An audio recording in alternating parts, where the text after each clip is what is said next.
10 seconds remaining. 5 seconds remaining. Reserve time.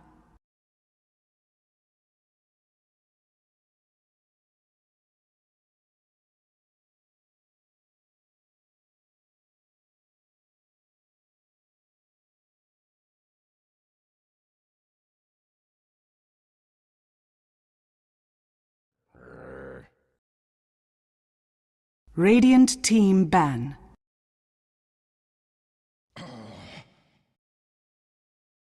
Navi's turn to ban.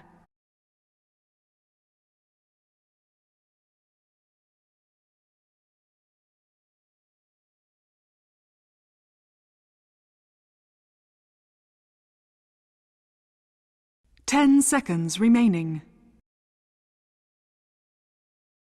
5 seconds remaining. Welcome everybody here to your broadcast of the D2CL. I am your host for the English live stream tonight, Toby Warner. That's right, for those people out there that have been following the Join It live stream, we've been starting at 7 AM in the morning doing our ESL China stuff, but now we're here to do some good old-fashioned European. We're doing Na'Vi going up against Dream Team. I think I should have made a typo on my latest tweet and Facebook thing, where I said Dream Time. They're actually Dream Team. It is the 168th version of this team of PGGs. But hey, you can't blame a guy for trying to break it back into the scene. And this guy really has been as well. But this time around, this team is actually very, very decent. There's been a lot of PGG versions of teams which are being questionable at best.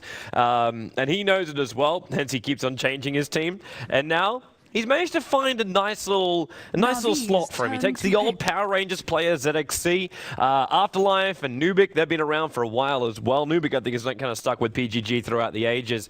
And then we, of course, have 168 and Afterlife to cap up their lineup. So, also known as DT. No, not 168, but yeah, either way. SD and Centaur is going to be where they start off. Dreamtime, they're one of the few teams out there that persist in picking the Centaur no matter what. They seem to love this hero. I'm not 100% sure why, but they definitely like it. The last combat they actually got to run with this. Wait, as I realize we have a small error, and that's probably the reason why I did it. There's Dream Team, not Dream Time. There was a glitch in our system for a moment. I was about to say their last roster actually included a Centaur, but that was actually Dreamtime's last roster, which is completely different. But yeah, it is going to be Dream Team, so they're at least going to be coming up with the Centaur and the SD. Last time I got to cast these guys, they basically had themselves a bloodbath. So I'm kind of hoping for the same thing this game, as we get Bat Rider as well as the Marana up for Na'Vi. So Na'Vi, normally in the latest version of the way they play with the Bat Rider, is Funnick on the off lane, taking up that Bat Rider role. The Marana still has the option to switch between both Dendi as well as Savorth, so we're not going to lock that one in just yet. We keep our options very much open as far as the draft goes. But Dream Team, like, yeah, the Centaur is an offlane no matter how you look at it. The only question mark you normally have is if it's going to be a safe or if it's actually going to be the hard lane. That's the only question mark to be added right now. But Dream Team will probably just run it on the off lane, which means Na'Vi can prepare their support heroes. Kuro's been playing a hell of a lot of Rubik of late, and something like that would be all they really need to work with the Centaur. The question is just how aggressive Na'Vi want to be with this. Do they want to pick up a semi-jungle style hero, or do they in fact want to just go all out aggressive? So get two supports that roam and gank together, which is possible for Dream Team as well. Sorry, I have to move that thing because it's really annoying me the fact it's still scratching. Yeah, but like with SD, they could have had Leshrac as a combo. They could do Lina, they could do SK as well, which is another favorite of late to actually have the Sand King there. And the fact that Na'Vi let that slip through kind of makes me think that they might be considering that SK for themselves. The latest support hero which Poppy plays always seems to be Melee, which was the Earthshaker beforehand. Not the greatest hero to have starts with, but if he does get a good start with roaming and rotation and kills, it's a magical hero. It really is. So I'm interested to see how Na'Vi approach that one. For now, Dream Team, they're the ones with the decision to make.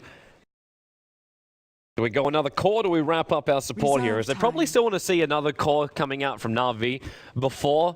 Like, I know there'll be like all three cores, but you don't want to pick up both your support heroes and then know, like, I'm supposed to be countering up against this hero. Like, you get a magic immune style hero and all you've got right now is Purge. if you needed to commit the Bane as well to this mix-up or something else. And this is, of course, a PGG lineup, so Enigma is always on the cards to get through that Magic community with the Black Hole. So Dream Team, they don't really want to lock themselves in. If Na'Vi start running a jungler, like if that Mirana does switch the middle lane, they run a Doom as well as an Enigma over on Na'Vi, it's just like full-on greedy money, which the Centaur can't deal with. In fact, nobody can really deal with that kind of farm unless you actively do something against them. I'm talking like mass amounts of hands of mice and all that kind of jazz. So, yeah, I gotta switch over mics quickly, so hopefully this doesn't screw up too much. But, and that's me switching over microphones. And who noticed the change? Who noticed the change? Maybe somebody did. Realize I'm running low from my 7 AM batteries. Either way. So, Dream Team, taking some sweet extra time to decide this one. I don't know if they're a little bit concerned, mainly just with the Na'Vi and the Na'Vi pickups with the Batrider as well as the Mirana. They have a huge amount of initiation. Not to mention control coming into the later portion of the game. So they get the range initiation of the Batrider, which in the later portion of the game is like the best you could possibly grab. The SD, of course, is a nice little counter up against that. And they're actually going to get the Vengeful Spirit, another hero, which I realize now the stupidity in what I said before, saying Puppy's just been playing a lot of melee heroes of late as the support, knowing his 0 for 11 Vengeful Spirit, which we also got to cast the other night. So the VS being taken out means there's no suicidal swap to remove all of that, well, basically the negative vengeful armor, which gets placed onto the enemy when he dies. Na'Vi might be killing him a hell of a lot. And that's going to really restrict the Mirana. She doesn't really normally have a lot of damage to start with. So if they do put Dendi on that Mirana, he needs to build into some damage dealing arms, which makes me feel like they're probably going to push Havost. I know it's a lot to take into consideration. Like if we're saying, hey, because Mirana's been picked up and her base damage is quite low, that we're probably going to be looking at like, carry Mirana. So she could get enough farm to have enough items to make up for the lack of damage which is removed from the Vengeful Aura. It's only the early stages where that's really affected. It's the later portion of the game when you normally would be getting enough items that you're fine.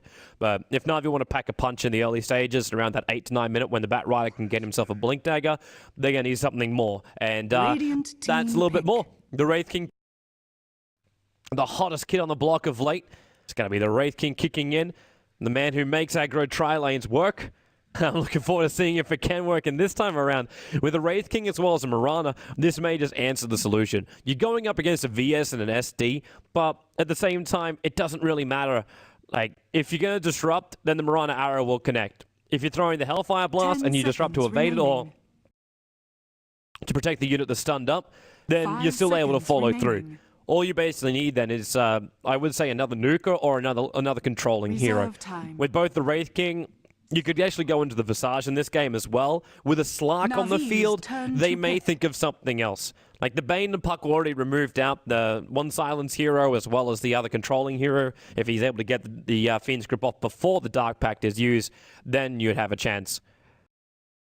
If the Dark Pact does trigger, then you're just going to be like hitting yourself because you can't use your ultimate properly.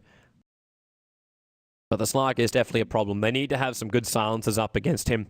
And that's why normally you consider the Doom. And you could still do that. Like you could run a safe lane Doom up against the Centaur.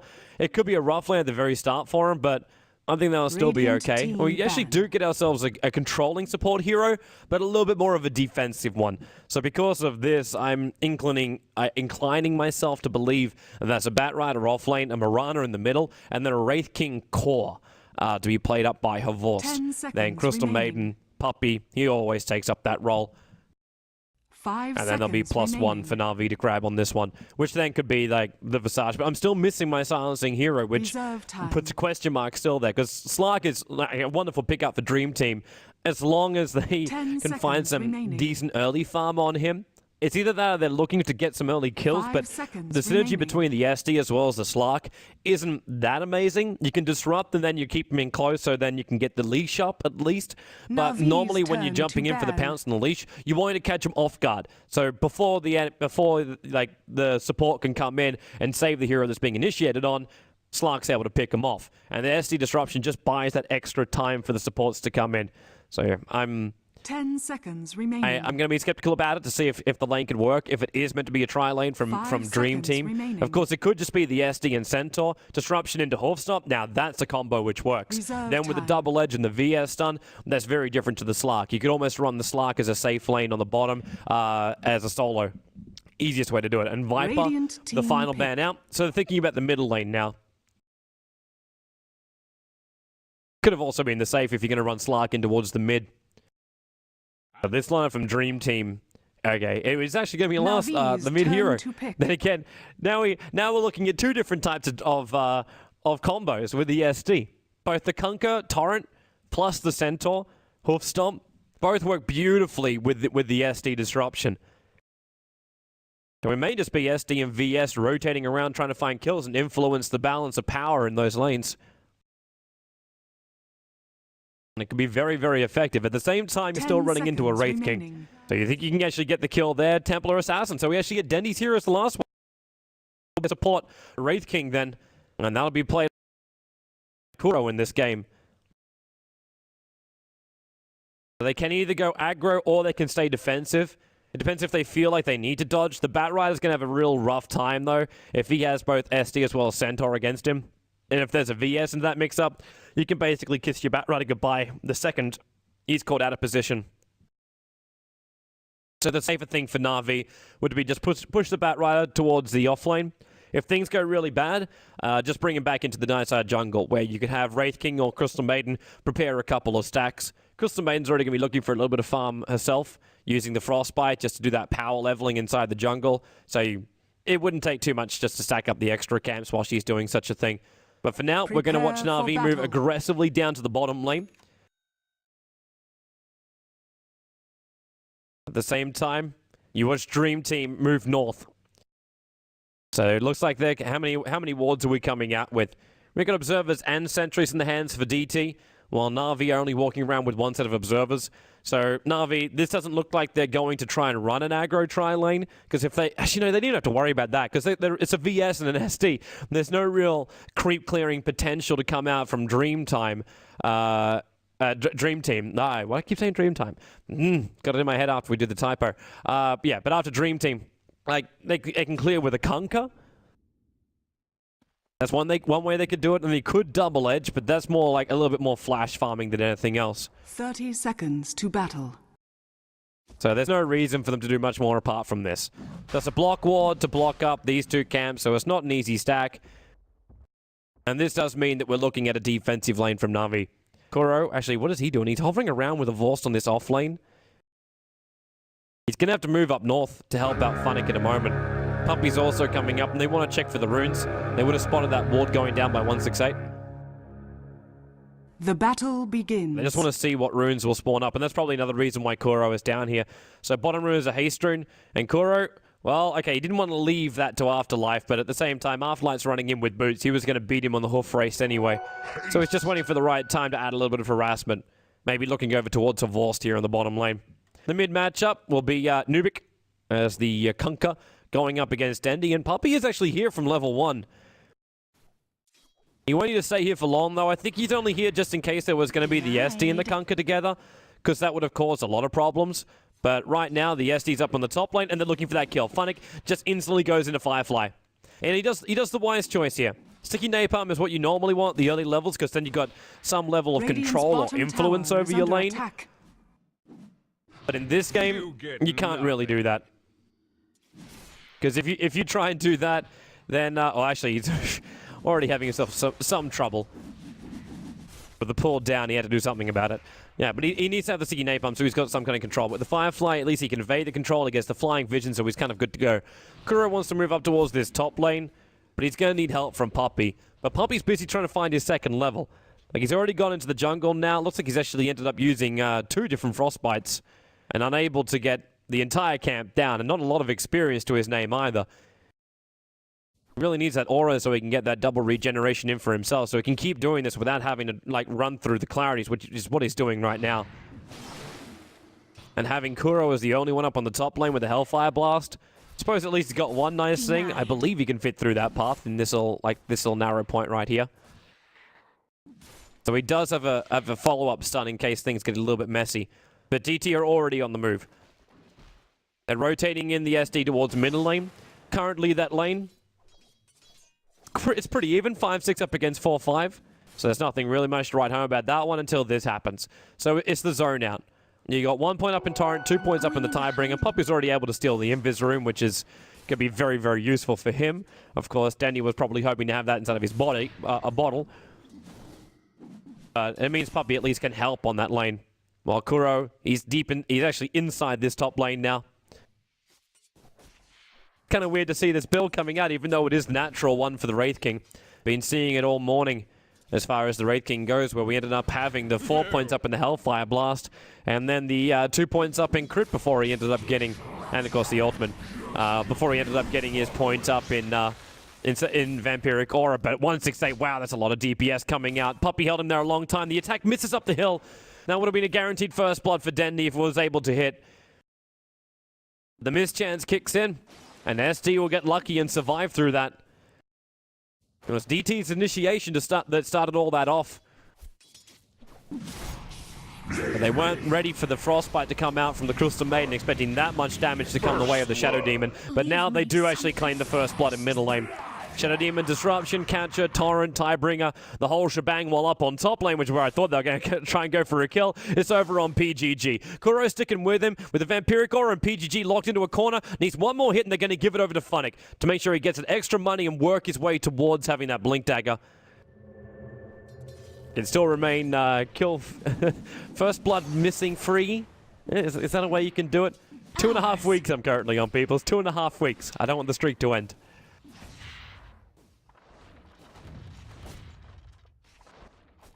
I was catching the tail end of that one. We should probably look towards our offlane. Something I haven't even touched on at all. 17-6 up against the 11-2. Now, normally you wouldn't think like a Mirana would have like a fantastic time here, because you wouldn't really burn through much of the Centaur's life. He's a very, very tanky kind of guy, especially when he binds up a Stout Shield. And you've also always got to be very mindful about that return. Looks like Dendi's having more fun. I'm actually going to turn on Nubik here. The meld attack was still there for Dendi, but he didn't want to release it out. He was definitely considering throwing towards the Conqueror. I think he realizes it's just not enough damage. Until Puppy has the Nova, they don't have enough movement control to allow Dendi to really make the most out of that negative armor hit. Yeah, but on this bottom lane, Horse going into phase boots, he's going to start to dish out a little bit more damage, but at the same time, okay, PGG. Funnick is just lighting him on fire. Couldn't get the third napalm stack off, but now we'll be able to. One charges do come off from PGG, but one more attack from Funnick, and he's able to pick up yet again another kill. Looks like he's got himself a nice gift coming out in the Courier, or actually no, that's just his bottle, which he picked up. And Kuro goes man-fighting up against the Slark. Not the greatest situation in the world for Kuro until he gets that level 6, at which point it's the perfect situation. Slark blows everything to kill him off, and Kuro just has his ulti go on cooldown. As long as Slark burns through his mana early on, it's okay. Disruption, going to go in with a Torrent. Refraction protected him from the initial danger, and now Funnick comes in. Sticky Napalm to go again with the Firefly there. He's actually managed to separate Nubik from his support hero, and this is not what he wanted to have happen. Tries to run high ground and just wastes a little bit more time. Batrider now with his third kill in the game, sitting at 1,200 gold after purchasing bottle 5 minutes in. I was calling 8 minutes for the Blink Dagger to arrive. That was mainly with stack farm as well. And he's actually already got a semi-stack here. It's just a double. Then he's having to run out. The Poison was really doing some serious work here. He's trying to keep the stacks going, but Moonlight Shadow will allow him to, as well as Kuro, to escape. Look up towards my top bar, and Kuro's got basically no life whatsoever, so the perfect time in the Moonlight Shadow, and now they're going to go for a counter initiation on bottom lane. Frostbite up, arrow to follow up. The Nova has already gone out with the extra Starfall. Afterlife actually gets himself a good hoof stop, follows up with the ulti, and then double edges. Crystal Maiden will get the last hit, so nice levels for Puppy, but they lose Horst. And every single player for Na'Vi is below 50% of their life points until finally Dendi is able to use his bottle charges. But SD doesn't make that any easier for him, but the Invis rune will. It's fun it goes in to finally finish up this stack. It's not as though he's got 3 kills, and now it's up to 22 CS, 6 minutes into the game. Sits at a net worth of 2.8k, looking very, very nice. It'll be a lot worse for DT if they didn't get that kill on a Vorst. The Centaur was able to get that kill before he was brought down, as in, like, it wasn't the follow-up damage after death, so he does grab the experience for that. which is what makes it worthwhile. Up to level 7.5, almost a full level over the top of a Vorst. But Puppy also, they just gave the Crystal Maiden level 6, which means you got the 3 points up in the aura, which means there's a huge amount of mana to just keep doing things like this. Hellfire Blast into the arrow, Frostbite to make sure he stays there. Nova will be committed as well, and the Centaur this time around won't be able to get that stomp into a combo. While in middle lane, Dendi, the bow's being brought in. Wow, that's a really big signal that Valve added in. Dendi will be able to evade. And they put down the sentry wall. It's just because they know he triggered the invis rune. They want to know where he's moving in. While Na'Vi, Vorst as well as Kuro will just do some creep skipping out, just to make sure this tier 1 tower is able to take a considerable amount of damage, but it's all being offset by the damage being pumped in by DT. We're going again middle lane. Disruption, no mana for a catcher. Now there is because he used the stick charges. Dendi, he's got melt and he's actually out of range of the sentry wall. The problem is that we're still poisoned. Centaur triggered the ulti then. Also make sure they're able to chase down Dendi. So the Centaur ulti back on cooldown. Dire's top tower But Vorst will take the bottom tower as the Templar assassin dies. So the injection of money is still there for Na'Vi. And DT haven't finished their work on that tier 1 tower on the top. And this at the same time as 8 minutes in, the Blink Dagger will arrive for the Mat Rider. And he's still got a little bit more farm to do. Dire's middle tower is under attack. While all this is going on, he's running his bottle charges. He's still getting that nice little level 3 aura coming out from Puppy. May not mean much because you're not seeing like burst mana regeneration, but it really does help over time when you're throwing out 20 mana for every napalm. Now, Blink Dagger, hello, ZXC. Thought he was going to get him someone, but now he doesn't actually know. The Firefly is out, but actually it is actually out. He ran out of time for it. The Moonlight Shadow was also used to protect him. I don't know if Funnick is really considering defending this top tower, if he thought he can get a denial in and then escape himself out. And Na'Vi is still going to search for a trade. They push 3 into the bottom lane. Dendi is currently farming up inside the jungle, trying to get to the hand of Myers. The tier 1 tower is toast. If Funnick stay close, he would just sacrifice his own life. Blink Dagger or not, he doesn't have the life points to survive that. Dire's middle tower is under attack. Or the tank ability to really survive it either. Bottom tower is under attack. Radiant structures But this is now fortified. the tier 2 tower. Oh, Slark. If he comes in with Dark Pact, yeah, he came in with Dark Pact expecting like arrow or stun. Now the Nova will fly up middle lane. There's a little bit of trouble. Dendi will go down. Funnick was here trying to protect him. Did some decent damage being dealt out to the SD, but again, Templar assassin pushing up the daisies. That's 0 for 3 now on Dendi. But the trade-off is coming on the bottom lane. A tier 1 and a tier 2 tower Radiant's cut off from bottom their own tower jungle. has fallen. That's the important trade that Na'Vi was searching for. Dire's top tower is under attack. An Afterlife. Oh, this could be a bad time. Oh, VS. BGG. Almost getting nailed by the arrow. If it was only a microsecond earlier from a Vorst, he would have actually connected then too. As you can see, the fog line, it was here. That arrow would have come out of nowhere as they were running down. Like, that's the current one, and that's actually from the Dire Observer Ward, but they were moving down this direction, so they couldn't see. In fact, the fog line probably would have been a little bit closer to us here from the angle they were running in.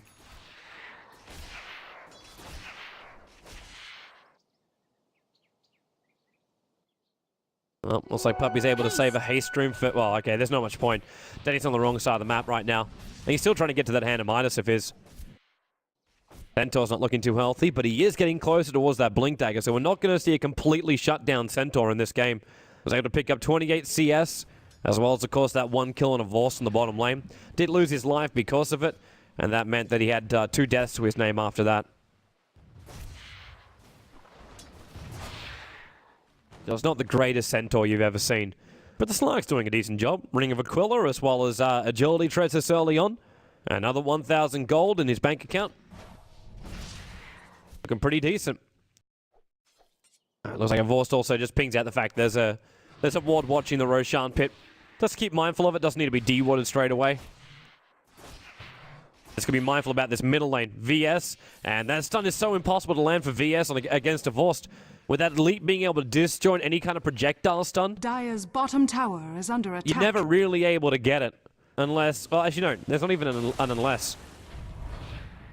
You could try and get the torrent, but even then, there's still that split second for the leap. It's a very short split second, but a split second nonetheless. And Mirana, actually with a Mithril Hammer to start with. I know I kind of sounded a little bit surprised when I said that, And that's just in my brain, I thought Desolator.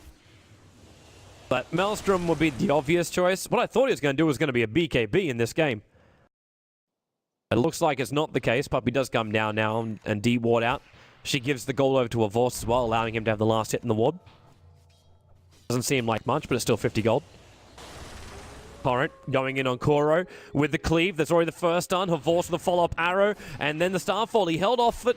Has to leap himself away. Kuro, he will die, but now they also get the slow, and Puppey just decides to throw down the ulti. The hoof stop will cancel that one, and then the double edge to slice him through. SD's picked up the Crystal Maiden, Kunkka killed off the Mirana, and now Kuro will die a second time. With a double kill coming in for the SD. They will take out the tier 1 tower, and Na'Vi, all their patience, now goes out the window, and they give 3 kills for nothing over towards DT. Is under attack. And DT are a team that can roll with this momentum. They got 2,000 gold over on the Slark, which means the Shadow Blade can be coming. We've already got the Hand of Myers for Dendi. He's trying to build into treads, but they spotted him out. No refraction up in time. Now he does get it off. Funnick comes in. He's actually got himself a lasso, doing a lot of damage to XC as he did come in. PGG will burn inside the Firefly, which means now the Vengeance Aura, the negative one, is applied over towards the Batrider. Nubik with the Starfall, the extra stun, and the Flame Break being thrown out by Funnick. He tried to keep his distance here, but as you can see, that radius is just too far. Radiant's to be basically on the other side of the attack. river, as he takes the damage away from a Vorst. He's still doing it. I don't know if he's knowing that. He's taking 12% of the damage away from a Vorst. Either way, 2 heroes for the price of 1, but again, Dendi, 4th death to his name without a single kill. He's still sitting at the 5th highest net worth. I would say it's down to the Hand of Myers, but I think he's only used 1 charge on that thing so far. Now Disruption, ZXC, copped an arrow. The Dark Pact will let him break free, but there's more than enough stuns, especially the follow-on coming in there from Kuro. And he will lose his life with the double edge. Takes a lot of damage to Orias to do that. It becomes a 1-1 trade. Vorsto leaps away. They've already used the ultimate there of the Centaur to keep themselves in this fight. But Puppey with the Nova and the last attack able to pick up the Centaur. This Shadow Demon is really working overtime. He's about to be finally claimed up by Funnick. That's a 6 kill streak right now. Funnick can get it. He needs something more. There's sticky napalms. There's ships flying out. Numik will die back inside the lane. And now they may just give it to Dendi. Give him the extra money, which they do so. 772 gold from that one. Dendi may have only gotten 2 kills, but it's worth every bit of gold which he has given away with his own deaths now. They inject a huge amount of money into him. And they look now towards the tier 2 tower in the mid. Don't know if they can really do this. They're still up against the Slark, the VS, and the Blinking Centaur is back alive again. There should be Na'Vi searching for Roshan shortly. Bring in the Wraith King, take the Templar Assassin, and best basically the 2 of them can do the job. And they've still got the ultimate of the Crystal Maiden to give them some cover fire from the high ground. And the Batrider as well. They may want to wait the extra 30 seconds out here, or 30 seconds until they can actually kill Roshan. How quickly are they doing it? It's not going to be a bad race, especially with a Vorst now who does set the Maelstrom up and running. So they will get through it. DT's not going to get there in time. They're smoked up to try and get there. Batrider, Firefly still on cooldown for another 7 seconds. Flamebreak can buy him the space, but they've already got it. So, in the corner, ZXC, he was about to pounce himself in here. He should put a Blink Dagger instead of the Shadow Blade. They need to actually jump on him right now. Dark Pact's been used, which means Blink Dagger, Lasso. Shadow Dance had to be used then. Remove all vision for Funnick. They force off him down, though. Hoofstop is too far away. Follow-up stun from Kuro. They ensure the kill with Puppey dropping down, letting it go. And they move in towards the SD. After his 6 kill streak, he has 2 deaths to his name. The Moonlight Shadow was giving Na'Vi the cover to go in on DT as well. But DT never knew how much they're really going up against, even with the Sentry Ward that was sitting inside the bushes just a little bit further back here. When you have a Sentry Ward like that, you're going to be seeing around the trees as well. Radiant structures are a little bit easier when Funnick is able to destroy him with the Firefly, but for now, Na'Vi will take this tier 2 tower in the mid. Radiant's middle tower. And there's 4 towers down the torrent. Didn't actually cancel a Vorst, it was just on the edge of his TP. But they trigger the Centaur already, they're looking for the stragglers. Blink away by 1. Denny's in the tree line, Invis Rune is up, and they don't have any detection. They're hoping they found him. They thought, wait. Do they think he melted? No. They're going to realize anyway when Denny shows himself in the bottom lane that he is most definitely gone. But Denny with the Aegis Symbol and the Mithril Hammer up his sleeve. Now that one should be the Deso, which is why we don't get it over on the Mirana. Another reason why I paused. Oh, thought for a moment. He's already blinked down, Funnick. With the 4-star, is giving him such confidence to be over-aggressive. But if Puppy got the frostbite off, they could have been looking at a very dead Centaur. ET, they're just grouped up as 4. They're not sure where to fight. And then again, ZXC knows where to fight. Up against the Force. Wants to leap himself away, now does do so. Movement speed for Revorce should let him escape this one, even with the Pounce coming off cooldown. It's because they bring in the Bat Rider. The Pounce actually comes in and kills off Runner. Should have kept running, but then the Dark Pack breaks free of the lasso, but he will not break free of the haste-runed Bat Rider while in middle lane. Kuro trying to manhandle this one. He's already used his ultimate, and Dendi stays in this fight. Disruption will go off on him. Kuro, no mana, actually got a lot of mana, no life points really to speak of, but Dendi, he's trying to take him away from Nubik. Sticking up with him, the TA trap will go VS with a stun on Dendi, and the Agency model will trigger out. The VS, he'll get stunned up as well. This one has to be taken by Funnick. In fact, yep, Wraith King will in fact take it. Dendi comes through, melted on one, and Puppy caught him off with a pass. 4 heroes down for DT. Afterlife escaping down the middle lane. But this is now just a rotation up towards top lane. They can't push in through the middle lane in time to dish out damage to the tier 3 tower. Their only major option is, as far as building battles goes, is top lane. And they could take tier 1 and tier 2 tower up there.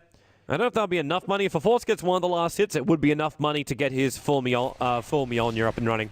Instead of just sitting here with the Maelstrom.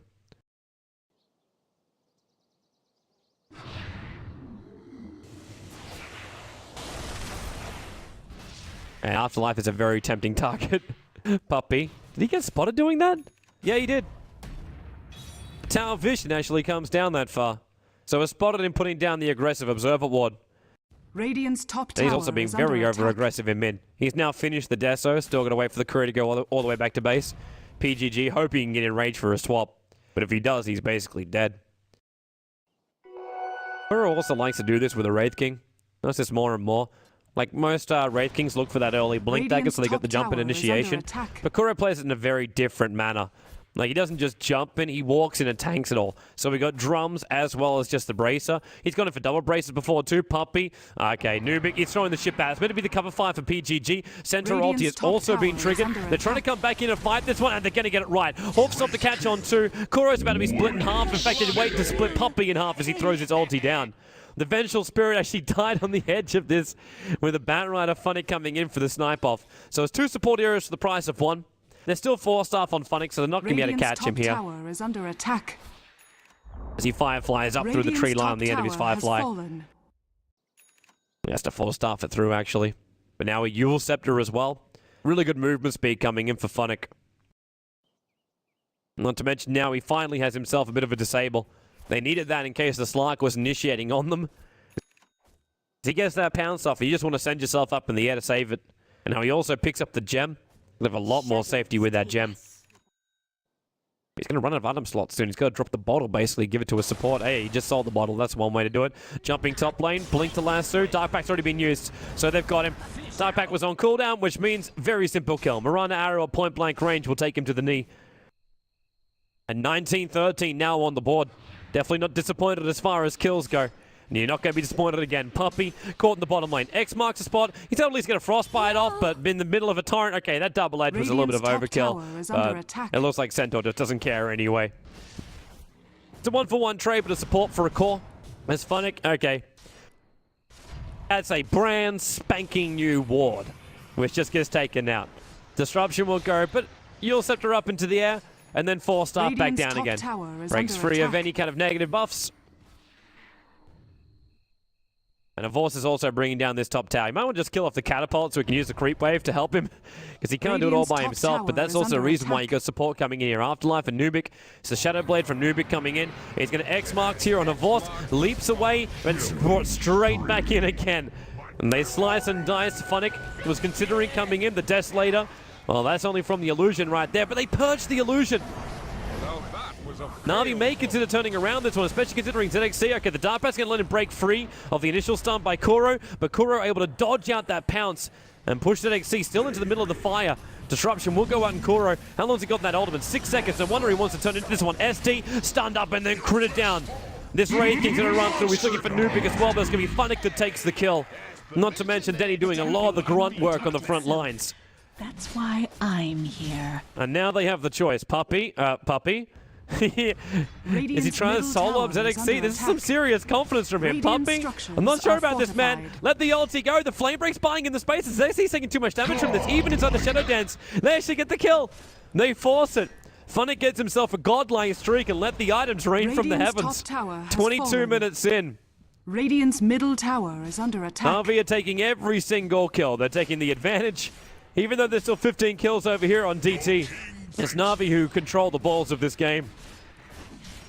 They've lost 2 towers and they've basically taken 7 of DTs, and they're about to take the mid-racks as well. With that Desolator on Dendi, they're just able to easily work through this. They've got to finish the job though. Slark is up in 15 seconds time. They're a little bit worried about that. The Hawk Stomp in with the Torrent actually going nicely onto Dendi and Kuro. The ship to follow up Kuro. He's going to die here. I think he accepts that fact. It'll just be the escape mechanism. The question is, do they want to go back in on this? There's a swap from PGG, but then the burst damage from Dendi is more than enough. Lasso is also still available from Funnick, and then Kuro.